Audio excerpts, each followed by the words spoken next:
What's up, everyone? It's Fuzzy. Welcome back to yet another MLB recap. In today's recap, we had not just one, but two star players forgetting how many outs there were. Once was from PCA in the outfield, another from Oneil Cruz on the bases. Only one of them got benched, and I think we know who got benched. Major League Baseball has to really consider banning a fan. I'm not kidding. This fan said something so pathetically mean and low that it actually made Ketel Marte cry. Chisholm Jr. got ejected again, but this time I'm on his side because the umpire, honestly, he's a sensitive little baby on a power trip. By the way, in that game, we got to see Chase Burns, the number 2 overall pick from last year's draft, show why he was taken number 2 overall. The Mets are going through it bad right now, and Mets fans are perplexed all over social media. You guys like that word, perplexed? Andres, he's doing Andres things against the Guardians because, of course he did. He probably turned into play of the year, maybe, and Ohtani, well, he's doing Ohtani things again. So we'll talk about all of that and more in today's MLB recap, and if you guys want to grow the game of baseball with me, all you have to do is leave a like and hit that subscribe button. Also, thank you guys for always letting me pay the bills. Recap would not be possible without SeatGeek. Use code Fuzzy to save $20 off all of your tickets. And so many of you guys have been cashing it in, like literally raking it in over on Underdog. Literally, all you have to do is download it, use code Fuzzy, and you get a bunch of free stuff and up to $1,000 in bonus cash credit. So you're welcome. First up, we have to talk about MLB needing to straight up ban a fan. Like, I'm talking, this guy should never be allowed in a big league ballpark ever again, and it had to do with Ketel Marte, who, by the way, just hit his 15th home run despite missing nearly 30 games, and oh, no. Ildemaro Vargas, he took a pitch directly to the foot. He stayed in the game, but come to find out later, it broke. Another Diamondbacks player is down. And this ball's up. Ryan Noda, he wants another home run as a White Sox. Jake McCarthy denies him. Maybe that'll get his confidence back because he's been awful in the box. He's 3 for his first 41 since coming off the IL. Jake stole back-to-back home runs from the White Sox because Luis, he now has 8 on the season. And there's Tim Tao again. It's confirmed that Vargas, he's going to be out for a while. Ryan Nelson, he had 7 strikeouts over 5, but he's not going to get the dub because the run support came a little bit too late. Alec had an RBI single, and after a sac fly, Geraldo made it a 3-run lead. So Shelby Miller gets his 9th save. The Diamondbacks are 41 and 38. They're surging lately, but we do have to talk about what happened between Ketel and a fan.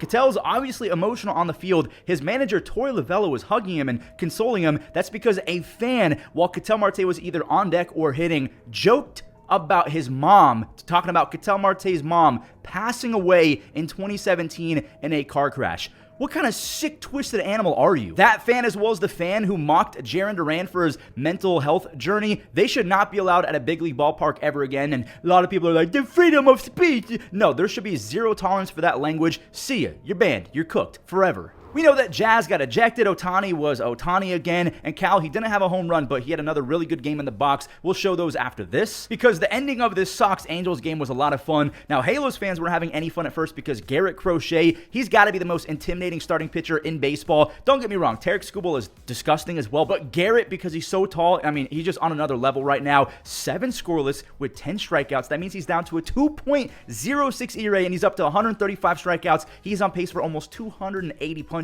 Greg Weitzer, he relieved Garrett, and the rookie Christian Moore, he changed the game with a very polite and calm bat flip. He launched it, he held the bat, and then politely flipped it down the line. And I'm not sure why Zach Neto tried the brick wall. Carlos Narvaez, who also has a rocket attached to the right side of his body, he's out by 5 steps. That ends the 8th, and now Neto's making errors, and he had to leave the game with a shoulder issue. We're going to fast forward to the 10th. Marcelo, that is a 6 swing versus Reed Detmers, so it's 2-1 Boston. But Christian, this is deep. It went over the yellow line. I think that he thought it was a triple. Obviously, he's celebrating at third. He doesn't know. By the way, I think that was the flight react celebration, just kind of going crazy, but he got to jog home. Simo says, see ya. That's his first multi-home run game and his first career walk-off. Obviously, he just got called up. The Red Sox have lost 4 games in a row. Jazz Chisholm Jr. was not happy at all with the home plate umpire, so we're about to see. Actually, that's later in the game. Right now, it's Chase Burns time. He was the number 2 overall pick from last year. He had a 1.77 ERA and almost 12.5 strikeouts per 9 in the minor leagues this year. He flew through the system. Single A, double A, triple A, and MLB in a few months. He has 102, 103 in his back pocket with a disgusting Skeens-like slider. Like, look at Trent chasing that disgusting slider. Ben, he couldn't catch the fastball. And Judge, he also chased that slider piece. So in his first career inning, Chase Burns strikes out the side. Then he made it 4 in a row. Belly just kind of looked at it, make it 5 in a row. He struck out the future Hall of Famer Paul Goldschmidt. Now, he did allow a single, but then he struck out Volpe. So he goes 6 outs, all 6 on the strikeout to begin his debut. He actually went 3 shutout with 7 strikeouts, and then he ran into some trouble in the 4th. Ben Rice drilled one 50 rows up in the bleachers. Sheesh, his 14th home run. Volpe, he burned one to center, and TJ Friedl burned his pitcher, Chase Burns. You got to keep that in front of you. Chase goes 5 innings with 8 strikeouts in his debut. That's an awesome beginning, in my opinion. The Hunter Green, Andrew Abbott, Chase Burns trio was going to be awesome for quite some time. Johnny Lasagna, Jonathan Loaizaga, he ruined Carlos Rodon's gem. Carlos went 6 shutout, and it was gone in the blink of an eye. Christian Encarnacion Schran, he cleared the bases in the 7th. He has 12 RBIs his last 15 games. Now, here's where Jazz did not like a call, and rightfully so. That ball was 3 inches down. He kind of got distracted, like he almost gave up on the at-bat. He struck out, and he kept barking as he took his position. He got ejected, and Jazz had to be held back by the manager, Aaron Boone. Now, after the game, Jazz said he got ejected for asking, "Why are you looking at me?" So I went to find this clip, and that's actually 100% what happened. Jazz, I guess he was getting stared at by the umpire. He said, "Why are you looking at me?" And because of that, he got thrown out. Like, what are you doing, umpire? These umpires are so soft and sensitive. I mean, this was embarrassing. Anyways, it took a while to get this game under wraps, but Cincinnati eventually walked it off. Gavin Lux got a pinch hit in the final inning, and that's a dunk shot. Ellie, he scores for the win. The Reds have won 3 games in a row. They're building something pretty fun down in Cincinnati. I lied. One more game before we show Ohtani hitting another home run. If the Rays win this game, they'll be just 1 game back of the Yankees for first place in the AL East. Chandler Simpson's back, by the way. They sent down Cameron Meisner finally. Maybe I'm just a bad baseball fan, but I had no idea that Danny Jansen had 8 home runs already. He also had a 3 RBI day after a sac fly in the 4th. Bubic gave up 4, but only 2 of them were scored as an earned run. He didn't get enough juice on the flip, and the Rays, again, they're up 4 on the air. Taj, he was perfect through 5. He used the upstairs fastball to set up breaking pitches in the middle part of the zone. He lost the perfect game on a walk, and there goes the no-no. But he kept the shutout because he was saved by a ground rule double. Bobby, he lined out to end the threat. So Taj Bradley goes 6 2/3 shutout, and each team, they added a run after that. Mangum had an RBI. Vinny Pasquantino had an RBI. It's 5-1 Rays. So with that W, Tampa is now 21-9 their last 30. The Yankees are 15-15 their last 30. So only 1 game separates those 2 teams in the AL East. The Yankees are not the only New York team imploding. The Mets couldn't buy a win if it was on sale, but I'm going to show that after Ohtani and friends combined for 16 runs down in Coors, I'm saying the Rockies are Ohtani's friends. Here's a Rocky, Michael Toglia. He flexed the switch hit capabilities. There's an RBI double from the left side and then an RBI double from the right side. That kickstarts the scoring. And then the Dodgers, they tied it with 2 RBI outs, 1 from Teoscar and Pages with another. It was just a bad throw. Wait. Conforto? Did Conforto just crush a 3-run home run? That's just his 5th home run. He's still struggling mildly, but maybe that wakes him up. I have no idea with some of these dudes who used to be good but are really scuffling. Tommy Edman got handed 2 bases on the Toglia error, so Mookie, he can now trade places with a real double. That is RBI number 39 for Mookie Betts. Shohei has 51 RBIs. Now, he sliced a ball to deep right for his 27th home run. There's absolutely no way that Ohtani does not take home his 4th MVP. The Rockies, they're storming back, though. Hello? Tyro scored Tyler Freeman. Tyler Freeman doubled in Ryan Ritter. By the way, Tyler Freeman is batting .360 his last 30 games. Jordan Beck, it's 8-7 on his 2-run double. Now, those runs did not go to Tanner Scott, but he doesn't have the strikeout stuff lately, so he wasn't able to miss a bat. Luckily, Teoscar got 1 of those back, and Scott, again, no strikeout stuff, but he completes the 4-out save with the double play. That's his 16th save. The Dodgers are now 1 win away from 50. Shout out to Justin Robleski, by the way, who struck out 7 over 5 after the opener came out. Speaking of 50 wins, the Tigers are 1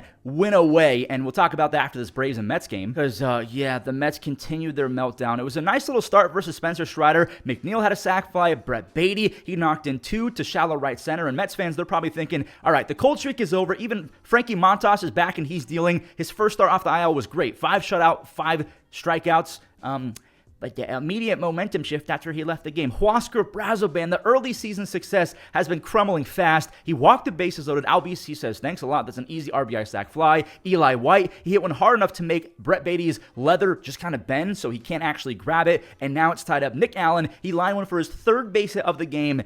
And oh boy, Matt Olson, that is a 2-run single. He's been lasering baseballs left and right. And now it's time for a lefty two-bagger, I guess. Ronald, he flew around from first base. And Austin Riley, he turned on a pitch that just barely stayed in. So that's 7 unanswered runs for the Braves. I guess the Mets answered with 1. Rizal, he put out the fire, though, after De Los Santos started it. So that's his 9th save. Talking about Rizal Iglesias, the Braves are 5-0 against the Mets this year. The Mets are 1-10 their last 11. They're 24th in team OPS the last 15 days and 25th in team ERA. So by every metric, metric, they've basically been a bottom 5 team the last half month, and again, that's why 1-10 makes sense their last 11. What's the level of panic if you're a Mets fan? Let me know in the comments. Tigers fans, I got a serious question for you guys. Are you at all worried about a similar meltdown coming, or is this team just built different and you're comfortable saying you have a 100-win team on your hands? I mean, this game was exactly what Tigers fans probably wanted to see if they wanted to answer that question, because Tarek, he got kicked in the mouth, but his offense kept answering. Rooker rooked one. I love using names as verbs. And Scary Carey got into one 2 feet further, actually, than Brent Rooker's. Denzel Clark, he beat everyone. I think he went 420 plus feet. He's got some crazy tools. He has 10 outs above average. He's top 5% in sprint speed, and of course, we know that he can go dead center in Detroit. Wenzel, this kid has been ripping the covers off of baseballs. That is a game-tying 2-run double for Wenzel Perez. His exit velocities and barrel rates have been pretty good so far. Dylan Dingler, how come no one told me that he was also a brick wall behind the dish? He has 8 home runs now, but I guess I've never mentioned he's one of the best blockers and framers in all of Major League Baseball. Sevy, by the way, Luis Severino, he almost has a 5 ERA. He's completely overpaid, but we knew that when they gave him that contract. Skubal had 8 strikeouts over 6. He just really bared down. Wenzel, he shut off the rocket arm, not just once. So Tyler Soderstrom, he is a sitting duck, and the A's tried him again. Wilson then got nabbed at second base, and yeah, well, now the A's want an outfield assist. Now it's Tyler Soderstrom's turn. Austin Wynns just flat out dropped the 3rd out. Like, what are we doing? 2 score on that misplay, and then Riley Green had a 2-run double a few minutes later, but I'm not going to show it. I'm going to have some mercy on A's fan souls. You guys can see the final score. The Tigers are the first to 50 dubs. The Phillies and the Astros are both inching closer and closer to 50 after their tour last month of play, and we have a rematch of the 2022 World Series. Framber and Ranger, they were both awesome. Valdez wasn't as nasty with the strikeout stuff, but he did manage to skate around a lot of base runners. Ranger held the Astros to a whopping 0 base hits through 5, and then Yankees, he snuck one through the infield for hit number 1. The no-no is over in the 6th inning. Now, the shutout was still intact thanks to Blue, because that was 2 inches inside. That wasn't even a moment where it's, hey, it's too close to take. That ball was way in. Ranger, he's now trying for 8 scoreless after Framber went 7 scoreless. Cooper humbled one out the other way. That's the game. Josh Hader took care of the rest. He's now 20 for 20 in save opportunities. So Hummel and the Astros hand Suarez a tough L. He goes 7 2/3 with 7 strikeouts, but gets the L. The Astros are 46 and 33. The Phillies are 1 game better at 47 and 32. Andres Giménez is back in Cleveland, I think for the first time since being traded, and of course, he showed off the platinum glove and maybe gave us the play of the year. Before that, another former Cleveland guy, Ernie Clement, he drove in the game's first run, and then he scored later after Alejandro Kirk quickly added another. By the way, we have deja vu later in the 5th because he played at Ernie again, but I do have to show the insanity that is Andres Giménez's defense. I think that he's a terrible, no-good hitter, but he's a once-in-a-lifetime defensive talent in the infield, and it's simply because he was blessed by the baseball gods with elite baseball IQ. He has crazy good speed, and he has a rocket arm, so combine all of that together, a once-in-a-lifetime infield defensive talent. The Toronto Toronto Blue Jays were at it again. Stroud goes to right field, and Rodriguez missed it, so it's 3-0.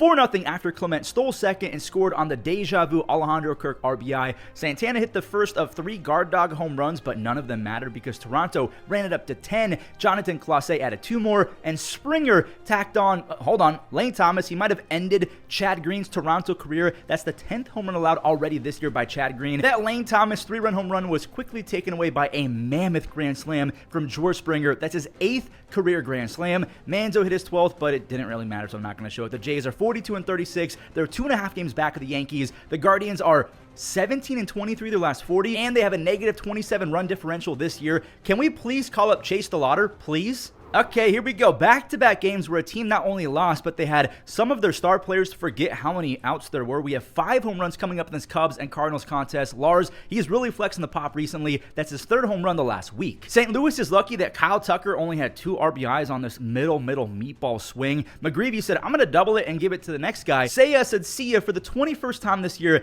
That was a 92 center cut mistake pitch. It's all good, though, because Jameson Taillon got lit up like a Christmas tree. He gave up 8. Talking 8 runs. Mason Wynn, he loves facing the Cubs. He has 4 home runs and 12 RBIs in 15 career games against them. Nolan Gorman went perfect again. 432 feet. That's his 2nd home run in as many games. Mason Wynn, there's RBIs 11 and 12 versus the Cubs like we just talked about. His 2nd 2-run extra base hit of the game. And now PCA, he's going to have to eat some humble pie because we've been bragging about how good his defense is all year. Burleson bashed one to deep center. Pete tracked it down. He forgot the outs. And because Mason can motor, he scored from second base. That'll never happen ever again. But it did cost the Cubs big big time. Instead of it being a game-tying home run off the bat of Nico, it's still a clutch home run, but it's only an 8-7 ball game. It should be 7-7. Instead, Ryan Helsley, he got some help on a barehanded grab from Nolan Arenado for his 15th save. By the way, he's one away from 100 career saves. The Cubs have lost 3 games in a row. The Cardinals are 8-2 their last 10. Cubs fans are a little bit nervous because they're losing a lot, and Joey Ortiz might be alive, or he's waking up, whatever you want to call it. And the Brew Crew, they're not even at full strength yet. Now, sandwiched in between Joey's 2 home run game, the rookie Caleb Durbin crushed a 3-run home run.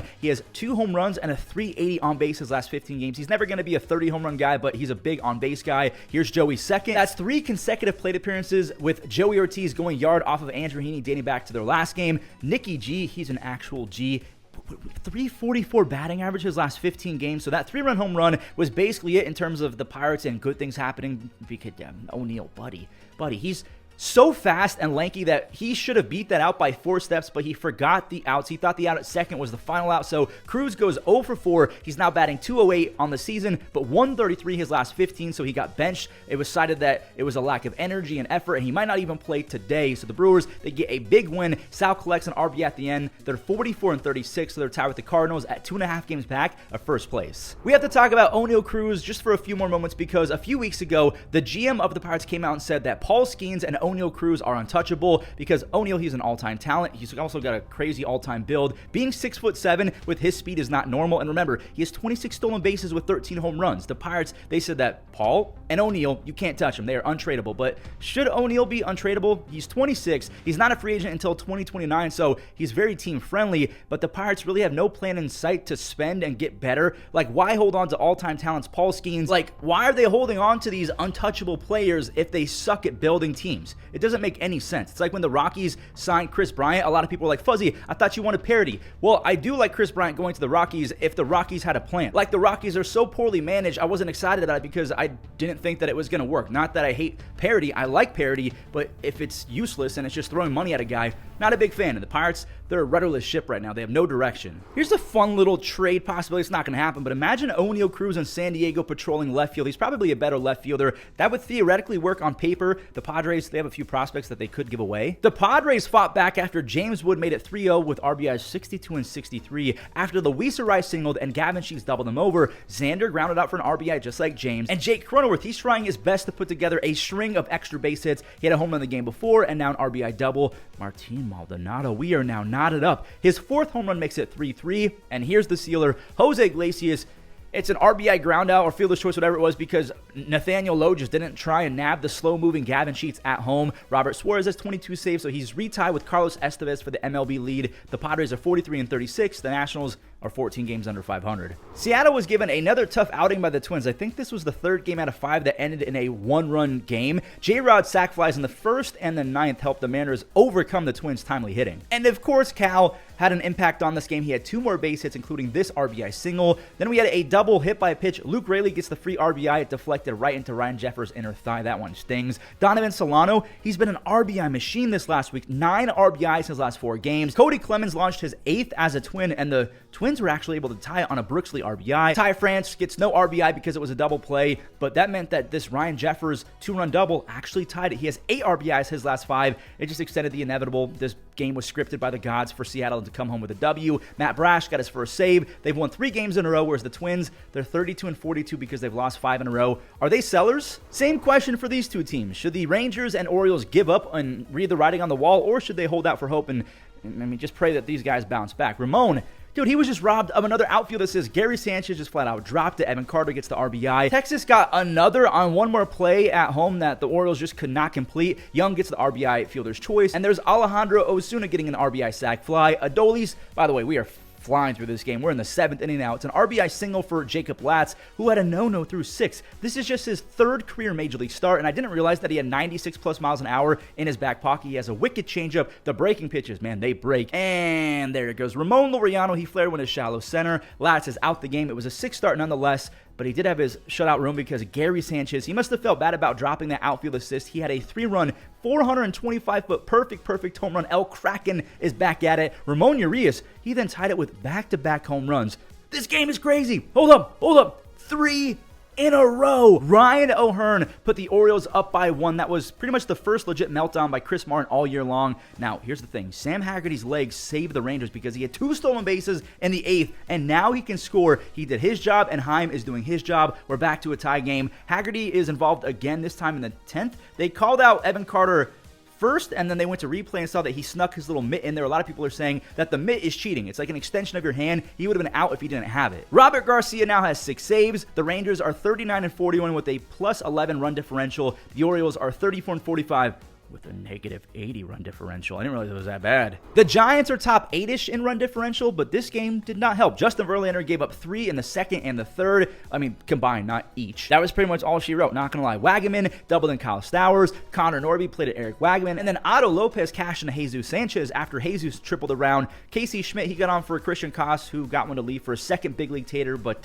wait, hold up. Elliot Ramos, he ripped one down the line. Devers, you got to unhook the trailer, buddy. Kyle Stowers, he went to Otto, and then Otto had the perfect bounce pass. No blocking for the catcher. That preserves the lead, and the Marlins, they grabbed an insurance run, so this game is over. X had an RBI 2-bagger. Calvin, it's not Foucher. I've been saying Foucher all year. You guys politely corrected me. Not very politely. It was very condescending, but it's Fauché. How am I supposed to know that Foucher is pronounced Fauché? Like, is he French or something? I don't know. The Giants are way above 500. The Marlins are not. Another recap in the books. If you guys enjoy, do me a favor, leave a like and subscribe because these videos take a lot of effort, so I'd appreciate a little bit of extra support today. I'm just playing. You guys are absolute rock stars. Thank you so much for always supporting. Catch you guys in the next one. Enjoy the web gems. Here's the full count and a nice glove. Another lefty, and Anthony hits it hard. Neto with a diving stop. He gets up. He throws out Anthony. Was playing pretty much up the middle.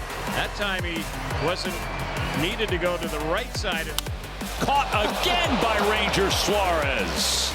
Boy, you got to stay alert. Little pop, foul. He's near the netting. He dives into the netting. Caro trying to split the gap. Alec Thomas has got. Ground ball, glove by Paredes, throw home in time. Horowitz a pop up into shallow left center. Out goes Ortiz, long run. It's Ortiz making the catch. Line to left, coming on Collins, and he'll slide and make the catch. Koss out. Koss is going to make the sliding catch. And they put the brakes on as the throw comes in. He's trying to dive back in. He's going to be out at third.